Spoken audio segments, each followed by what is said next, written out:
दोस्तों नमस्कार, कैसे हो आप सब। आशा करता हूँ अच्छे होंगे। दोस्तों आज है दिन ट्यूसडे का और आज डेट है 6 दिसंबर 2022 और टाइम दोस्तों हो गया है अभी 7 बज चुके हैं। मैं अभी आ चुका हूँ द्वारका सेक्टर 1। लास्ट ड्रॉप मेरा हुआ था टर्मिनल 2 एयरपोर्ट पर और एयरपोर्ट से आ रहा हूँ खाली दोस्तों, क्योंकि घर आना था और वहाँ से राइड मिलना, मतलब लोकेशन तो लगा रखी थी, लोकेशन लगी भाई आ गया हूँ। बट एयरपोर्ट से ट्रिप, आपको पता ही है एयरपोर्ट पे क्या है कि आपको लोकेशन हटानी पड़ेगी।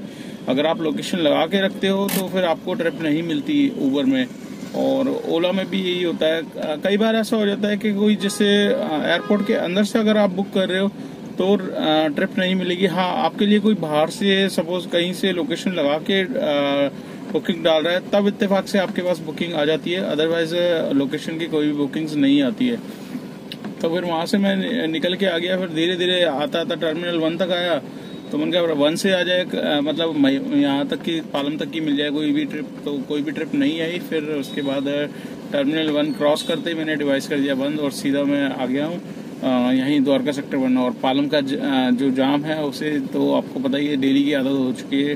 डेली कम से कम 15 मिनट तक स्लो चलता है, मूविंग रहता है बट स्लो रहता है।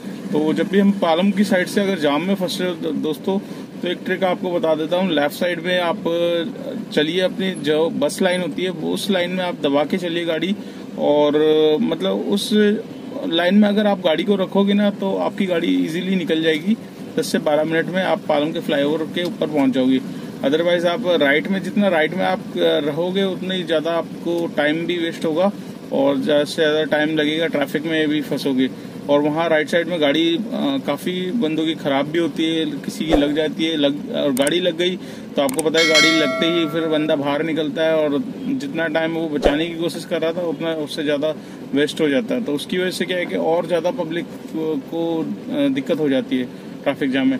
तो दोस्तों आज मैं निकला था मॉर्निंग में, करीब आपका 8:45 बजे करीब निकला था मैं घर से, और अभी टाइम हो रहा है 7 बज गए हैं। तो मतलब काम आज पहली ट्रिप मेरे पास आई थी आपका इधर की शक्ति नगर साइड की, पुलबंगस मेट्रो स्टेशन की थी, और शक्ति नगर लिखा हुआ था। जब ट्रिप स्टार्ट करी तो भाई साहब ने उसमें ऐड कर दिया था लोकेशन रमेश नगर। हालांकि टूवर्ड्स उसी रास्ते की थी, मतलब थोड़ा सा अंदर जाना था, एक बंदे को और पिक करना था।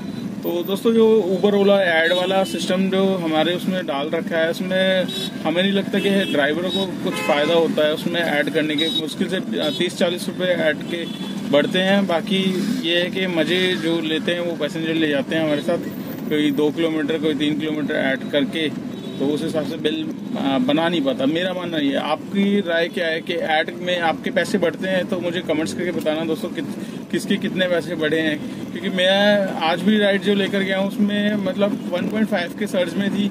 1.5 के सर्ज में 493 का बिल बनाया, और जो रुपये की उबर ने दी थी पेमेंट, तो 404 में 1.5 के सर्च में आप सोचो 1.5 घंटा लगाया। 1.5 घंटे में पहले रमेश नगर साइड गया, रमेश नगर से बंदे को पिक किया, फिर वहाँ से सीधा इस तरफ आया। तो मतलब और ज़्यादा बनना चाहिए था, बट वही है, ऐड करने के बाद भी टाइम तो हमारा ऐड करने में 15-20 मिनट जो कस्टमर जिस लोकेशन पे जाना चाहता है वहाँ का ख़राब होता है, और वही 15-20 मिनट अगर बचाएं तो आगे की तरफ मतलब उसी बिल में वही बिल बनना होता है। अगर आप ऐड करोगे तब भी वही बिल बनना है, नहीं करोगे तब भी थोड़ा बहुत 20-30 रुपये का फ़र्क होता है, इससे ज़्यादा नहीं होता फ़र्क। हाँ, ये है कि अगर लोकेशन एकदम अपोजिट है, सपोज उसको एयरपोर्ट जाना है, एयरपोर्ट से जाना है सीधा गुड़गांव, तो उसमें थोड़ा बिल ठीक बन जाता है, बट अदरवाइज वैसे नहीं बन पाता दोस्तों बिल इसमें। तो आज पहली ट्रिप मैंने यहाँ की करी थी, पुलबंगस मेट्रो छोड़ा, उसके बाद मेरे पास सीधा उबर ने दी गुड़गांव की ट्रिप 4 किलोमीटर दूर से आ गई थी।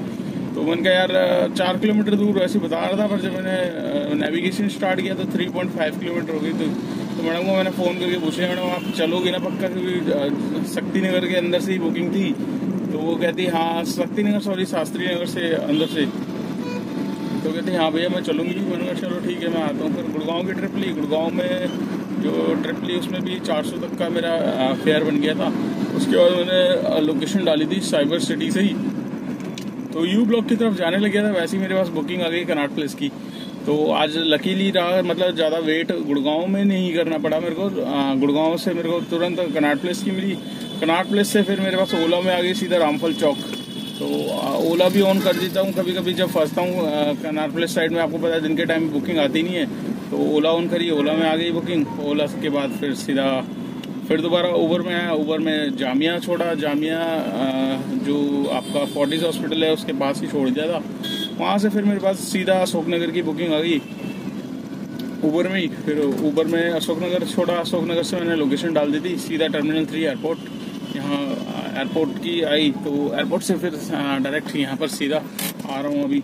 तो दोस्तों आज हम बात करेंगे ओला उबर के बारे में ही, और आपने थंबनेल देख ही दिया होगा आज मैं किस टॉपिक पे बात करने वाला हूँ। दोस्तों काफ़ी भाइयों के, मतलब आज भी मेरे पास एक भाई का कानपुर से फ़ोन आया था। तो मतलब काफ़ी भाइयों की मतलब दिमाग में ये रहता है कि भाई हम नई गाड़ी ले रहे हैं तो नई गाड़ी में हमें फैसिलिटीज़ क्या क्या मिलेगी। फैसिलिटी लाइक गाड़ी के तो फीचर्स सभी को पता है, गाड़ी में सब कुछ मिलता है, बट ओला उबर से हमें क्या बेनिफिट मिलेगा।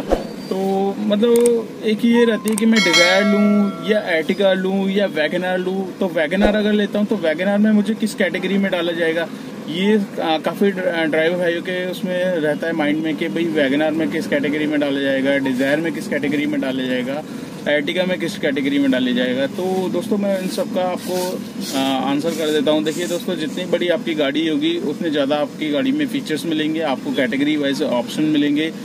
जैसा कि वैगनआर है, अब वैगनआर है और छोटी गाड़ी है ऑल्टो, वैगनआर, सेलेरियो, रिट्स, इसमें आपको सिर्फ मतलब ऊबर गो की बुकिंग्स मिलेगी।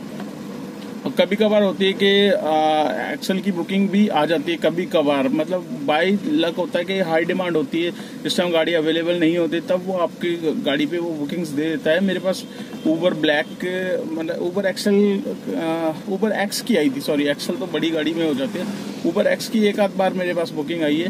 बट हाँ, ओला में मेरे पास प्राइम की बुकिंग आ जाती है वैगनआर पे। तो ओला में कैटेगरी आपको पता ही है, पहले एक माइक्रो, मिनी, ठीक है, माइक्रो की वो मेरे ख्याल से अब हट चुकी है, सिर्फ मिनी हो गई है और उसके बाद प्राइम हो गई है। प्राइम की बुकिंग्स भी वैगनआर को मिल जाती है। तो कहने का मतलब ये है दोस्तों, जितनी बड़ी गाड़ी आपकी होगी उतनी ज़्यादा आपको फीचर्स मिलेंगे। अगर जैसे वैगनआर है, वैगनआर को मिनी का ऑप्शन दे रखा है, मिनी में आउट स्टेशन भी खोली हुई है, ओला ने भी खोली हुई है, ऊबर ने भी खोली हुई है। ऊबर की इंटरसिटी के नाम से होती है और ओला की आउट स्टेशन के नाम से होगी। तो दोनों की में ये फीचर्स है। लोकल रेंटल के भी खुले हुए हैं। और बाकी अगर आप डिज़ायर लेते हो तो डिज़ायर में आपको प्राइम की बुकिंग्स वगैरह मिल जाएगी, एक्सेल मतलब ऊबर एक्स की बुकिंग मिलेगी, प्राइम की मिलेगी, जो तो जिसमें जितनी बड़ी गाड़ी होगी उतनी ज़्यादा। अब डिज़ायर अगर आप लेते हो तो डिज़ायर में क्या है कि आपको वैगनआर के भी ऑप्शन साथ में आ जाएंगे। तो जो वैगनआर की कैटेगरी है ऊबर गो की, वो भी उसमें डिज़ायर में आ जाएगी। तो ऐसी एर्टिगा में है दोस्तों। एर्टिगा क्या है कि सबसे बड़ी गाड़ी है, 6 सीटर है। 6 सीटर में आपको तीनों जो दोनों गाड़ी है, डिज़ायर और वैगनआर, उनकी जो कैटेगरीज है वो भी आपको एर्टिगा में मिल जाती है। तो एर्टिगा में एक तरीके से फ़ायदा भी समझ सकते हैं या नुकसान भी समझ सकते हैं, क्योंकि अगर आप वो ऑप्शन ऑन करोगे तो आपकी बड़ी गाड़ी है, रेट आपको कम मिलेंगे।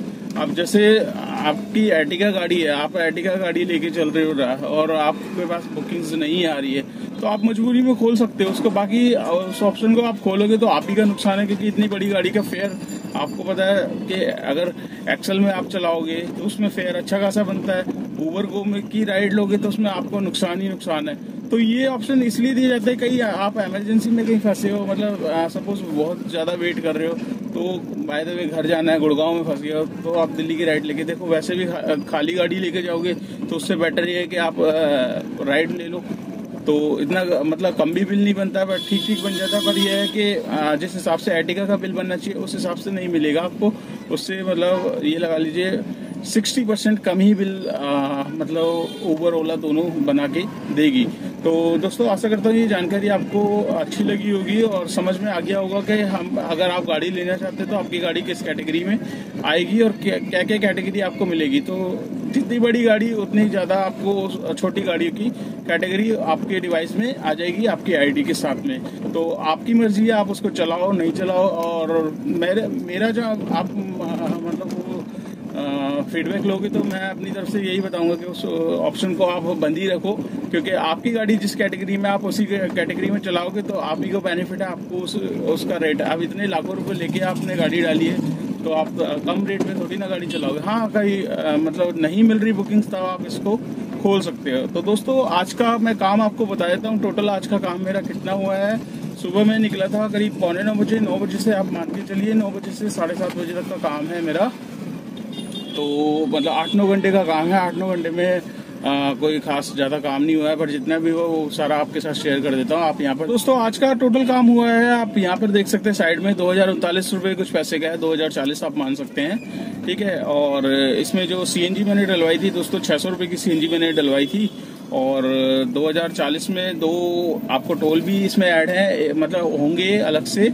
वो एक तो MCD टोल हो गया और एक जाने का हरियाणा का 100 रुपये स्टेट टैक्स ऊबर देता है अलग से, तो 200 रुपये वो है। तो टोटल काम 2240 रुपये का है, जिसमें से टोल को हम साइड में करते हैं और 600 रुपये की CNG को हटा लेते हैं इसमें से अमाउंट में से। तो 600 रुपये की CNG को हम माइनस करके जो देखते हैं 1440 रुपये का आज का नेट काम है, जिसमें से मुझे किसी को नहीं देना और मेरी गाड़ी की मेंटेनेंस है और घर का खर्चा निकालना है। तो ये आज की नेट इनकम है दोस्तों। जितना ज्यादा आप लॉग इन रहोगे उतनी ज्यादा आप अर्निंग कर सकते हो।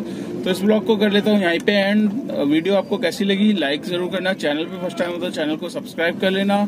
अगर आप मेरे फेसबुक पेज पे हो तो फेसबुक पेज को फॉलो कर लो दोस्तों। और अगर आपके कुछ भी सवाल है दोस्तों, तो कुछ भी कमेंट्स है बेझिझक होकर आप मुझे कमेंट्स कर सकते हैं। कुछ भी आपको पूछना है तो आप मेरे व्हाट्सएप ग्रुप से ज्वाइन हो सकते हैं। मैंने अपना नंबर भी शेयर किया हुआ है, तो आप मुझसे कॉल भी कर सकते हैं दोस्तों, ठीक है। तो इस ब्लॉग को कर देते हैं यहीं पे एंड। और कुछ भी जानना चाहते हैं ओला उबर के अलावा, मतलब ओला उबर से जुड़ी जानकारी, जैसे वैगनर में कितना काम है, अर्टिगा में कितना काम है, डिजायर में कितना काम हो रहा है, और नई गाड़ी लेने में फायदा है, पुरानी गाड़ी लेने में फायदा है, ये सारी की सारी वीडियो मैंने बना रखी है दोस्तों। डिस्क्रिप्शन में आप जाइए, लिंक वाइज वीडियो लगी हुई है, तो आप उसको देख सकते हैं। तो दोस्तों इस ब्लॉग को कर लेते हैं यहीं पे एंड, और मिलते हैं कल नेक्स्ट डे नेक्स्ट रनिंग पे। Till then bye.